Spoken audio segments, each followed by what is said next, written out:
এক ছেলে গাছ থেকে আম চুরি করে খাইছে। তখন সেই ছেলেকে এলাকার লোকজনেরা হুজুরের কাছে ধরে নিয়ে এসে বলছে, হুজুর এই আম চোরের বিচার করে দেন। হুজুর তার কিতাব বের করে সমস্ত লোকের সামনে কিতাব খুলে পড়তে আরম্ভ করলো।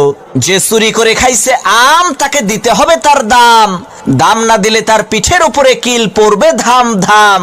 হুজুরের কিতাব শুনে এলাকার লোকজন সেই ছেলেটিকে কয়েকটা চর থাপ্পড় মেরে বিদায় করে দিল। আল্লাহর কি কুদরত! কয়েকদিন পর সেই হুজুরের নিজের ছেলে ডাব চুরি করে খাইছে। তখন এলাকার লোকজন হুজুরের কাছে এসে বলছে, হুজুর মানুষের ছেলে আম চুরি করে খাইছে দেখে বিচার করলেন, এখন আপনার ছেলে তো ডাব চুরি করে খাইছে, বিচার করেন তো দেখি। লোকদের কথা শুনে হুজুর তার কিতাব বের করে বলল, ভাইরা আমার, কিতাবে লেখা আছে যে চুরি করে খাইছে ডাব তার হয় নাই কোনো পাপ।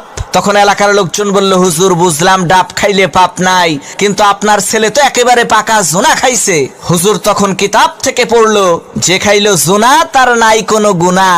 এলাকার লোকজন বলল, হুজুর ডাব খাইলে পাপ নাই, জোনা খাইলে গুনাহ নাই মানলাম, কিন্তু আপনার ছেলে তো নারিকেল খাইছে।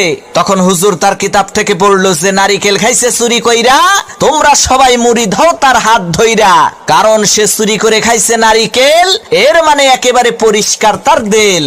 তখন এলাকার লোকজন বলল, সর্বনাশ, হুজুর আপনার ছেলের বিচার করার কোনো দরকার নাই, আপনি আমাদের ছেলেরই বিচার কইরেন তাই হবে।